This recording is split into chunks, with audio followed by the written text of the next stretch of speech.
ৰাজ্যত ৰঙালী কাটৰৰ এতিয়া ব্যাপক প্ৰস্তুতি পৰিলক্ষিত হৈছে। পিছ পৰি ৰোৱা নাই নগাঁৱতো এক উখল মাখল পৰিৱেশে বিৰাজ কৰিছে।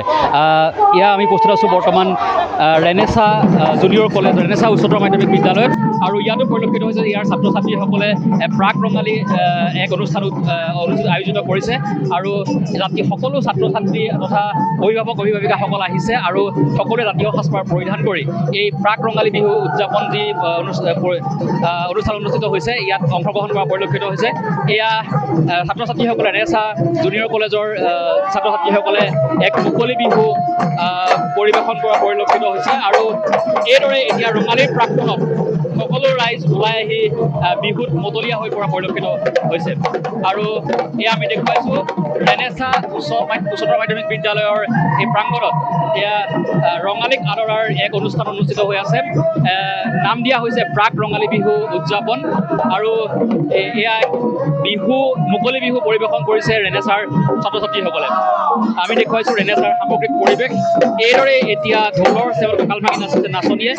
দেখা পোৱা গৈছে চেমনীয়া ঢুলীয়াৰ পৰা কণ ঢুলীয়া সকলেও ইয়াত ঢোল বজোৱা পৰিলক্ষিত হৈছে। এক সুন্দৰ পৰিৱেশ, এক উখল মাখল পৰিৱেশ, গা ৰাইজা কৰা এক পৰিৱেশ, কাৰণ বিহু বুলি ক'লে অসমীয়াৰ গা সাতখন হৈ পৰে, আৰু তাতে এয়া হৈছে ৰঙালী বিহু, বহাগৰ বিহু।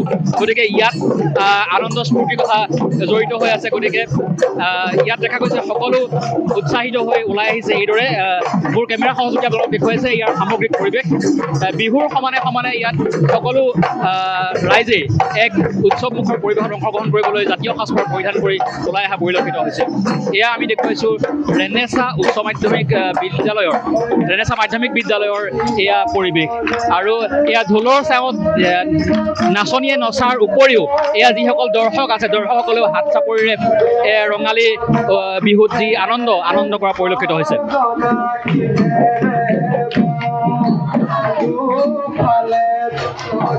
আৰু এইদৰে এতিয়া বিহুৰ আনন্দত সকলো মতলীয়া হৈ পৰা পৰিলক্ষিত হৈছে। এয়া আমি দেখুৱাইছোঁ ৰেনেছা মাধ্যমিক বিদ্যালয়ৰ ইয়াৰ পৰিৱেশ। এইদৰে এতিয়া ঢোলৰ গুমগুমনি আৰু পেঁপাৰ মাতত সমগ্ৰ পৰিৱেশ চৌহদ দিয়ে এতিয়া ৰজন জনাই উঠা পৰিলক্ষিত হৈছে। আৰু ইতিমধ্যে এই বিহু উদযাপনস্থলীত বিধায়ক ৰূপক শৰ্মাও আহি উপস্থিত হৈছেহি।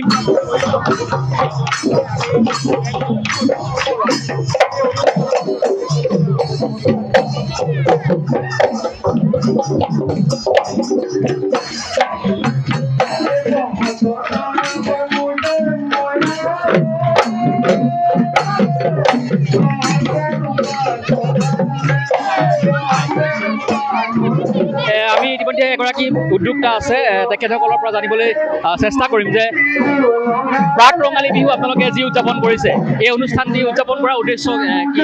উদ্দেশ্য এটাই যে বিহু কোনো প্ৰতিযোগিতাৰ নাম নহয়, বিহু সদায় নিজৰ পৰা স্বতন্ত্ৰভাৱে ওলাই অহা এটা অনুষ্ঠানৰ নাম। আৰু আমি বিহুক এনেকৈ স্বীকৃতি দিছোঁ যে যেতিয়া মানুহৰ ঋতুৰ পৰিমাণে মানুহৰ মন মতলীয়া হয়, দেহ মন চঞ্চল হয়, তাৰ ফলত যেনেকৈ প্ৰকৃতিয়ে নিজকে হালে জালে ঠিক তেনেকৈ আমি মানুহৰ মনতো আমাৰ এটা প্ৰভাৱ পৰে। আৰু সেই উদ্দেশ্যে আমি বিচাৰোঁ যে আমাৰ ল'ৰা ছোৱালীয়ে বিহু কি সৰুৰে পৰাই শিকক। আৰু বিহু কোনো প্ৰতিযোগিতাৰ নাম নহয় আৰু মঞ্চ বিহুত আমি সদায় সম্পূৰ্ণ বিৰোধী। কিদৰে প্ৰস্তুতি চলাইছিলে এই বিহুটো উদযাপন কৰিবৰ কাৰণে? বিহু নহয়, সেইটোৱে কৈছোঁ যে বিহুৰ কোনো প্ৰস্তুতি নাই। তেওঁলোকে স্বতঃস্ফূৰ্তভাৱে বিহু বুলিলে যিটো ধৰণৰ গা আহিছে, যেনেকৈ মন প্ৰাণ চঞ্চল হৈছে ঠিক তেনেকৈ আমি প্ৰদৰ্শিত হৈছে। আমাৰ কোনো আখৰা নাই, কোনো ৰিহাৰ্চেল নাই বিহু বুলি। হয়, নিশ্চয়কৈ ক'ব লাগিব যে সুন্দৰ বিহু প্ৰদৰ্শন হৈ আছে। ইতিমধ্যে তেখেতে উল্লেখ কৰিছে যে কোনো ধৰণৰ আখৰা নাই, আখৰা অবিহনে এয়া এক সুন্দৰ বিহু নৃত্য তেওঁলোকে প্ৰদৰ্শন কৰিছে। লগতে অন্যান্য অনুষ্ঠান তেওঁলোকে ৰাখিছে এই প্ৰাক ৰঙালী বিহু উদযাপন অনুষ্ঠানত।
যিকোনো খবৰৰ বাবে যোগাযোগ কৰক 7099017330 লগতে 7099017110 নম্বৰত।